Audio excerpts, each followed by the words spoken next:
വാർത്താസന്ധ്യ വിശദമായ റിപ്പോർട്ടുകളിലേക്ക് കടക്കുകയാണ്. ഇന്നത്തെ വാർത്താ ദിനത്തിൽ ഇതുവരെ പുറത്തുവന്ന വളരെ പ്രധാനപ്പെട്ട വാർത്തകൾ ഇനിയുള്ള അരമണിക്കൂർ സമയം പ്രേക്ഷകർക്ക് മുമ്പിലേക്ക് എത്തും. സംസ്ഥാനത്ത് അതിശക്തമായ മഴയ്ക്ക് സാധ്യതയെന്ന് കേന്ദ്ര കാലാവസ്ഥാ വകുപ്പിന്റെ മുന്നറിയിപ്പ്.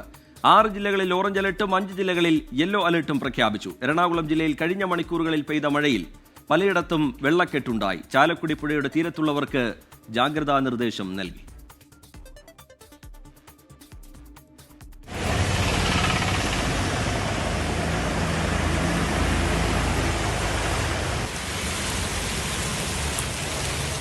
എറണാകുളം, തൃശൂർ, കോഴിക്കോട്, വയനാട്, കണ്ണൂർ, കാസർഗോഡ് ജില്ലകളിലാണ് ഓറഞ്ച് അലർട്ട് പ്രഖ്യാപിച്ചിരിക്കുന്നത്. പത്തനംതിട്ട, കോട്ടയം, ഇടുക്കി, പാലക്കാട്, മലപ്പുറം ജില്ലകളിൽ യെല്ലോ മുന്നറിയിപ്പാണ്. ഇന്നലെ രാത്രി മുതൽ തുടരുന്ന ശക്തമായ മഴയിൽ എറണാകുളം ജില്ലയുടെ പല ഭാഗങ്ങളിലും വെള്ളം കയറി. Aluva railway station, Pulinchode private bus stand പരിസരം, Edappally toll junction, VR Thankappan road എന്നിവിടങ്ങളിലാണ് വെള്ളം കയറിയത്.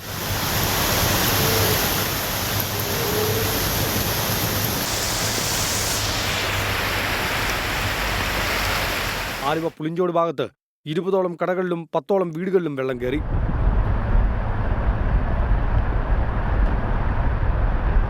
ഈരാറ്റുപേട്ട വടക്കേക്കരയിൽ പോലീസ് ക്വാർട്ടേഴ്സിന് സമീപം പാർക്ക് ചെയ്തിരുന്ന വാഹനങ്ങൾക്ക് മുകളിലേക്ക് മരം വീണു.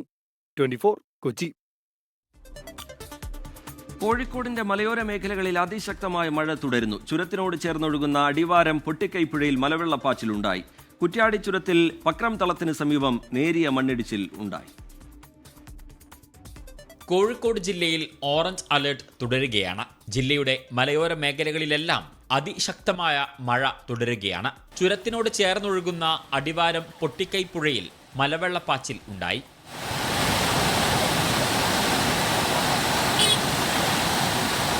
വനത്തിൽ അതിശക്തമായ മഴയുണ്ട്.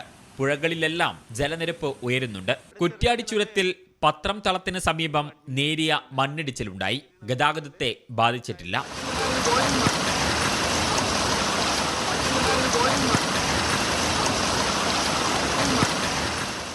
മലയോര മേഖലയിൽ താമസിക്കുന്നവർക്ക് ജില്ലാ ഭരണകൂടം ജാഗ്രതാ നിർദ്ദേശം നൽകിയിട്ടുണ്ട്.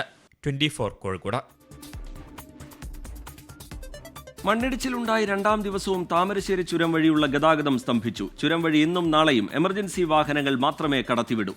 മഴ കനത്തതോടെ നേരത്തെ മലയിടിഞ്ഞ സ്ഥലത്ത് നിന്ന് പാറകളും മണ്ണും വീണ്ടും അടർന്നു വീണു. കോഴിക്കോട് ജില്ലാ ഭരണകൂടം ഇടപെട്ടില്ല എന്നാരോപിച്ച് പ്രതിഷേധവും ഉയർന്നു. ഇന്നലെ രാത്രി ഗതാഗതത്തിന് നിരോധനം ഏർപ്പെടുത്തിയെന്ന് പറഞ്ഞിരുന്നെങ്കിലും ചുരത്തിലൂടെ വാഹനങ്ങൾ ഓടിയിരുന്നു. ഇന്ന് രാവിലെ മഴ ശക്തമായി. നേരത്തെ മണ്ണിടിച്ചിൽ ഉണ്ടായ സ്ഥലത്തുനിന്ന് പാറകൾ റോഡിലേക്ക് പതിച്ചു. ഇതോടെ ഗതാഗതം പൂർണ്ണമായും നിർത്തിവെക്കേണ്ടി വന്നു. യാത്രക്കാർ പലരും വഴിയിൽ കുടുങ്ങി. ഉച്ചയോടെ മഴ ശക്തി പ്രാപിച്ചു. മണ്ണിടിച്ചിലിന്റെ തോതുകൂടി.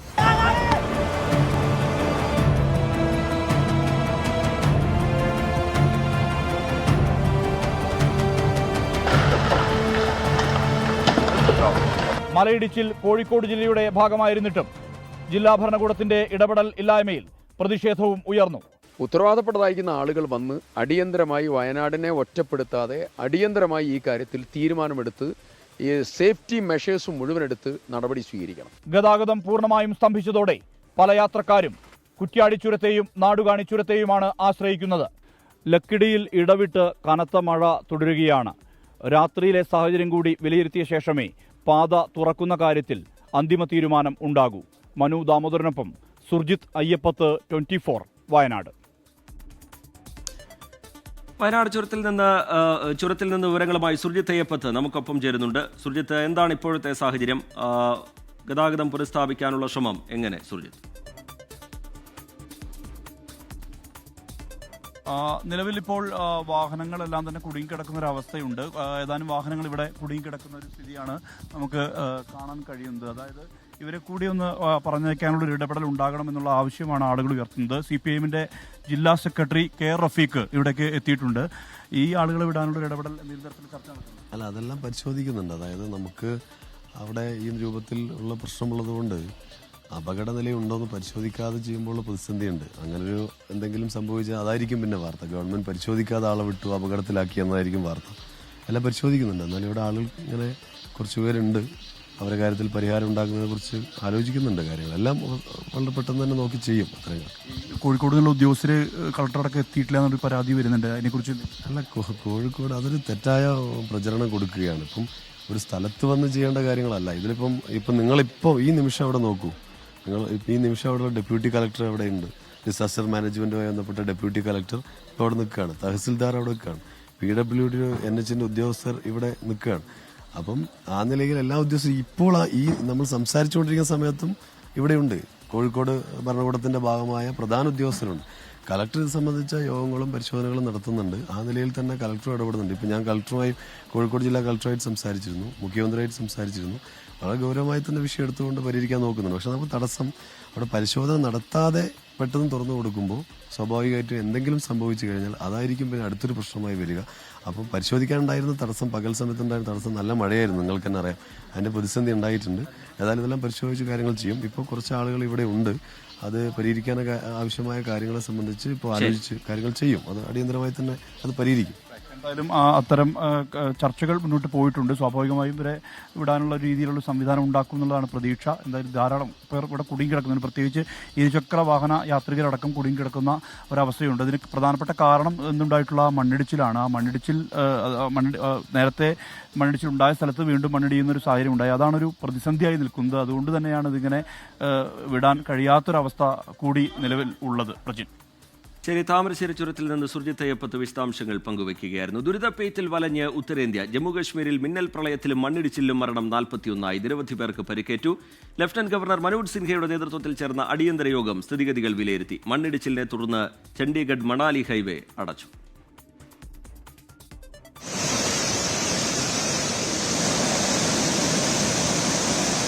മൂന്ന് ദിവസമായി തുടരുന്ന മഴ ഉത്തരേന്ത്യൻ സംസ്ഥാനങ്ങളിൽ വിതച്ചത് കനത്ത നാശനഷ്ടം.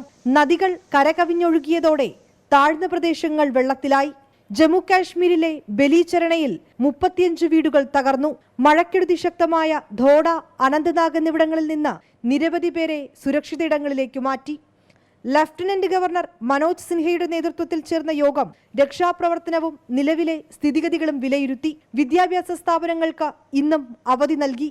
പരീക്ഷകൾ മാറ്റിവെച്ചു. മഴക്കെടുതി ബാധിച്ച പഞ്ചാബിൽ രക്ഷാപ്രവർത്തനം വ്യോമസേന ഊർജിതമാക്കി.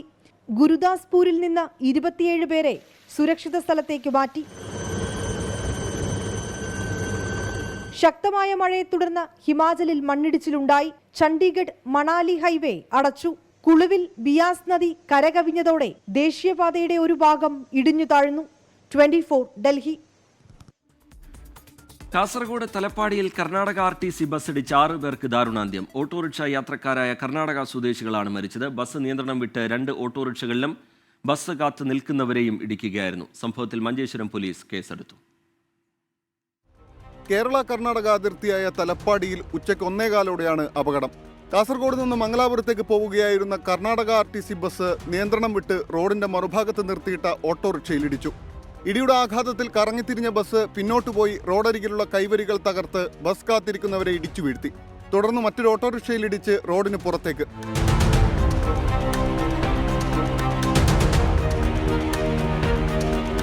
അപകടത്തിൽപ്പെട്ടവരെ മംഗൽപാടി താലൂക്ക് ആശുപത്രിയിലും മംഗലാപുരത്തെ ആശുപത്രിയിലും എത്തിച്ചു.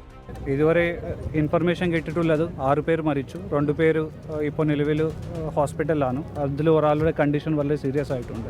ഗുരുതരമായി പരിക്കേറ്റ 2 പേർ ചികിത്സയിലാണ്.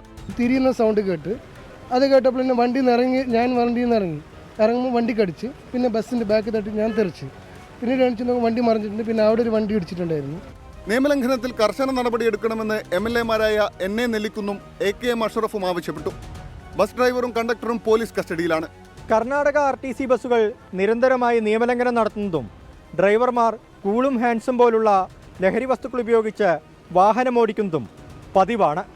നാട്ടുകാർ നിരന്തരമായി പരാതിപ്പെട്ടിട്ടും നടപടിയെടുക്കാത്തതിൻ്റെ പരിണിത ഫലമാണ് ഈ അപകടം. അടിയന്തരമായ നടപടികൾ കൈക്കൊള്ളണം. രജീഷ് കരുവള്ളൂരിനൊപ്പം അരുൺ പാറക്കൽ, 24 കാസർഗോഡ്. രാഹുൽ മാങ്കൂട്ടത്തിനെതിരെ കേസെടുത്തതിന് പിന്നാലെ തുടർ നടപടികൾ വേഗത്തിലാക്കാൻ ക്രൈംബ്രാഞ്ച് പ്രത്യേക സംഘത്തെ നിയോഗിച്ചായിരിക്കും അന്വേഷണം. രാഹുലിനെതിരെയുള്ളത് കള്ളക്കേസെന്ന് കൊടിക്കുന്നിൽ സുരേഷ് MP പ്രതികരിച്ചു. പ്രതിഷേധങ്ങൾക്ക് പിന്നാലെ കോൺഗ്രസ് ഓഫീസുകൾക്ക് സുരക്ഷ കൂട്ടി. ഷാഫി പറമ്പിൽ MPയെ തടഞ്ഞതിൽ കോൺഗ്രസ് പ്രതിഷേധം തുടരുകയാണ്. സ്ത്രീകളെ പിന്തുടർന്ന് ശല്യപ്പെടുത്തൽ, ഭീഷണിപ്പെടുത്തൽ, അശ്ലീല സന്ദേശം അയക്കൽ തുടങ്ങിയ വകുപ്പുകൾ ചുമത്തിയാണ് രാഹുൽ മാങ്കൂട്ടത്തിനെതിരെ ക്രൈംബ്രാഞ്ച് കേസ്. നേരിട്ട് പരാതി ലഭിക്കാത്തതിനാൽ മാധ്യമങ്ങളിലൂടെയും സമൂഹ മാധ്യമങ്ങളിലൂടെയും ആരോപണമുന്നയിച്ച് യുവതികളുടെ മൊഴിയെടുക്കും. തിരുവനന്തപുരത്തും എറണാകുളത്തും പോലീസിൽ ലഭിച്ച പരാതികൾ കൂടി ക്രൈംബ്രാഞ്ച് അന്വേഷണ പരിധിയിൽ കൊണ്ടുവരും. പരാതിക്കാരും തെളിവുമില്ലാതെയാണ് കേസെന്ന് കൊടിക്കുന്നിൽ സുരേഷ് MP. ഒരു പരാതിയില്ലാതെ അതുപോലെ തന്നെ ഒരു തെളിവില്ലാതെ ഒരു കേസ് ആർക്കെതിരെ എടുത്താലും ആ കേസ് എങ്ങനെയാണ് നിലനിൽക്കുന്നത്? ഇന്നലെ നടന്ന യൂത്ത് കോൺഗ്രസ് ക്ലിഫ് ഹൗസ് മാർച്ചിലെ സംഘർഷവുമായി ബന്ധപ്പെട്ട് 28 പേർക്കെതിരെ പോലീസ് കേസെടുത്തു. സംഘർഷങ്ങളുടെ പശ്ചാത്തലത്തിൽ KPCC ഓഫീസിലും തിരുവനന്തപുരം DCCയിലും പോലീസ് കാവലേർപ്പെടുത്തി. ഷാഫി പറമ്പിൽ MPയെ വടകരയിൽ ഡിവൈഎഫ്ഐ പ്രവർത്തകർ തടഞ്ഞ സംഭവത്തിൽ പ്രതിഷേധിച്ച് തൃശൂരിൽ യൂത്ത് കോൺഗ്രസ് നടത്തിയ മാർച്ചിൽ സംഘർഷമുണ്ടായി. സ്വരാജ് റൗണ്ടിലെ CPIMന്റെ ഫ്ലെക്സുകളും യൂത്ത് കോൺഗ്രസ് പ്രവർത്തകർ വലിച്ചു കീറി. News desk 24. നോക്കാം ചില വാർത്തകൾ ചുരുക്കത്തിൽ. ആഗോള അയ്യപ്പ സംഗമം തെരഞ്ഞെടുപ്പിന് മുമ്പുള്ള CPIMന്റെ രാഷ്ട്രീയ നാടകമെന്ന് BJP. വിശ്വാസികളോട് മാപ്പ് പറഞ്ഞതിന് ശേഷം മാത്രമേ മുഖ്യമന്ത്രി പരിപാടിയിൽ പങ്കെടുക്കാവൂ എന്ന് സംസ്ഥാന അധ്യക്ഷൻ രാജീവ് ചന്ദ്രശേഖർ. കോഴിക്കോട് ജില്ലയിൽ ഒരാൾക്ക് കൂടി അമീബിക് മസ്തിഷ്ക ജ്വരം സ്ഥിരീകരിച്ചു. പന്തീരാങ്കാവ് സ്വദേശിയായ 43 വയസ്സുകാരിക്ക് രോഗം. ജില്ലയിൽ രോഗബാധിതരുടെ എണ്ണം 9.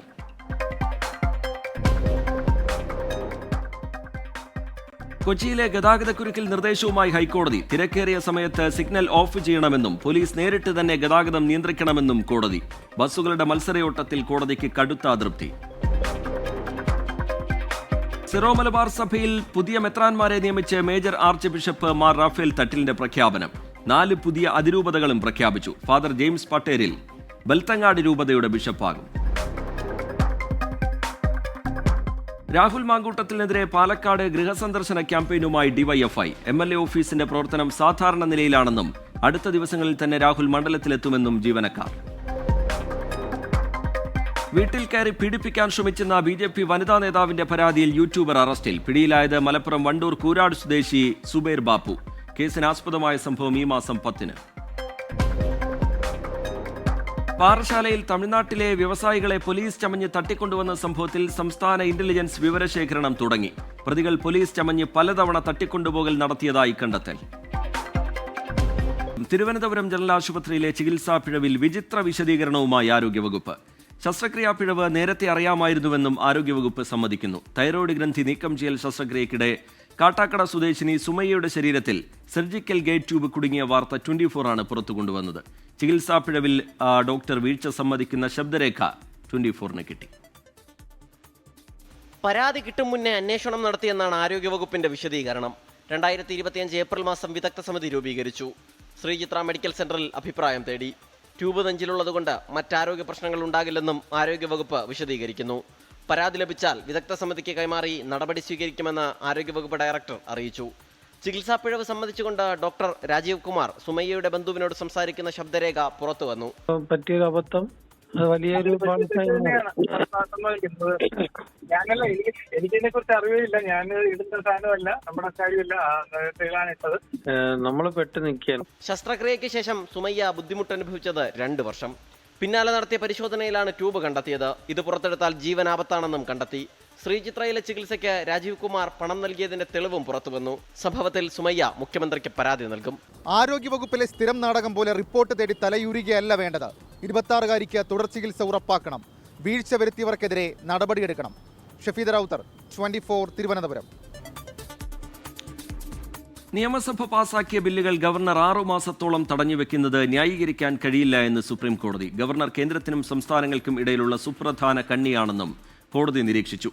ഭരണഘടനാ സ്ഥാപനം ചുമതല നിർവഹിക്കുന്നില്ല എങ്കിൽ മറ്റൊരു ഭരണഘടനാ സ്ഥാപനത്തിന് നിർദ്ദേശം നൽകാൻ കഴിയില്ല എന്ന് കേന്ദ്ര സർക്കാർ വാദിച്ചു. രാഷ്ട്രപതിയുടെ റഫറൻസുമായി ബന്ധപ്പെട്ട് ഭരണഘടനാ ബെഞ്ചിൽ ഇന്നത്തെ വാദം പൂർത്തിയായി. റഫറൻസിനെ എതിർക്കുന്നവരുടെ വാദം അടുത്ത മാസം 2-ന് പുനരാരംഭിക്കും.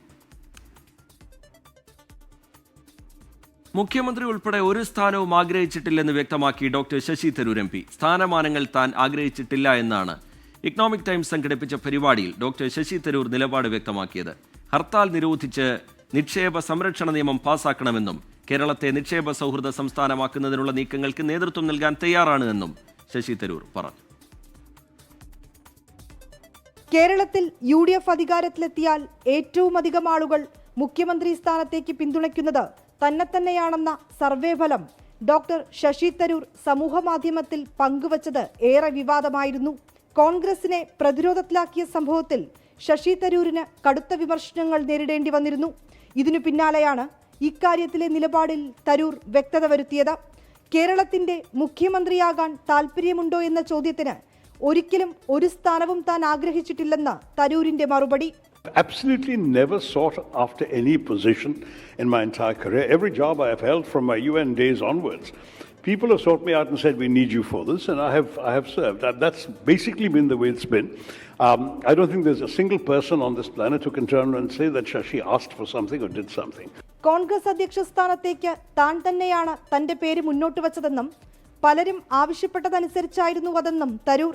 കേരളത്തെ നിക്ഷേപ സൗഹൃദ സംസ്ഥാനമാക്കണം, ഇതിനുള്ള നീക്കങ്ങൾക്ക് നേതൃത്വം നൽകാൻ താൻ തയ്യാറെന്നും ശശി തരൂർ വ്യക്തമാക്കി.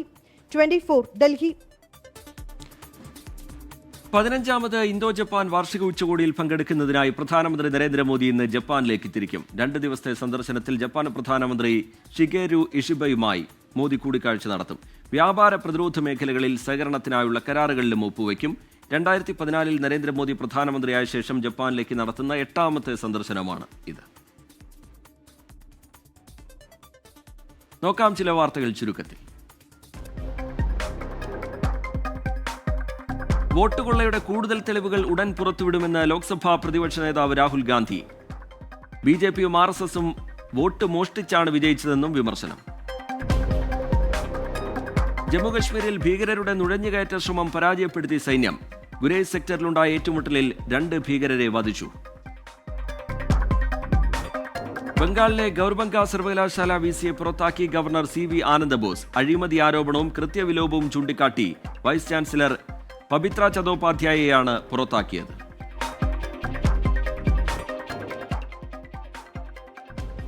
TVK നേതാവ് വിജയുടെ കച്ചത്തീവ് ദ്വീപ് പരാമർശത്തിൽ വിവാദം ചൂടുപിടിക്കുന്നു. ദ്വീപ് ഇന്ത്യക്ക് കൈമാറില്ലെന്ന് ശ്രീലങ്കൻ സർക്കാർ. വിജയ് വിഷയത്തെക്കുറിച്ച് പഠിച്ചിട്ട് സംസാരിക്കണമെന്ന് BJP. നോക്കാം ചില അന്താരാഷ്ട്ര വാർത്തകൾ ചുരുക്കത്തിൽ. ഗസയിലെ തെക്കൻ സെയ്തൂൺ പ്രദേശത്തെ മുഴുവൻ കെട്ടിടങ്ങളും ഇസ്രയേൽ തകർത്തതായി റിപ്പോർട്ട്. ഈ മാസം ആദ്യം മുതൽ ആരംഭിച്ച ആക്രമണങ്ങളിൽ 1500-ലധികം കെട്ടിടങ്ങൾ തകർക്കപ്പെട്ടുവെന്ന് ഗസ സിവിൽ ഡിഫൻസ്. യുക്രൈൻ തലസ്ഥാനമായ കീവിലേക്ക് റഷ്യ നടത്തിയ ആക്രമണങ്ങളിൽ 3 കുട്ടികളടക്കം 14 പേർ കൊല്ലപ്പെട്ടു. ആക്രമണം നാളെ യുക്രൈനും അമേരിക്കയും തമ്മിലുള്ള ചർച്ച നടക്കാനിരിക്കെ. ചൈനയുടെ 80ാം വിക്ടറി പരേഡിൽ പങ്കെടുക്കാൻ ഉത്തര കൊറിയൻ ഭരണാധികാരി Kim Jong Un. Russian president Vladimir Putin ഉൾപ്പെടെ 26 ലോക നേതാക്കൾ പങ്കെടുക്കും.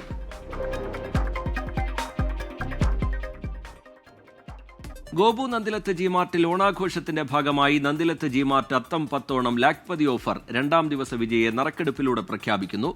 അത്തം മുതൽ തിരുവോണം വരെയുള്ള 10 ദിവസങ്ങളിലാണ് ലാഖ്പതി നറുക്കെടുപ്പ് നടത്തുന്നത്. പ്രതിദിനം 1 ലക്ഷം രൂപയുടെ ക്യാഷ് പ്രൈസാണ് വിജയിക്ക് ലഭിക്കുക. കൊടകര സ്വദേശി അഷ്ന KV-യാണ് 2ാം ദിവസ നറുക്കെടുപ്പിലെ വിജയ്. അഷ്ന KV കൊടകര ജിമാർട്ട് മനോരമ സ്റ്റോറിലെയാണ്. Coupon number 114516. കൺഗ്രാറ്റുലേഷൻസ്. നമസ്കാരം. നോക്കാം ഇപ്പോഴത്തെ കാലാവസ്ഥ.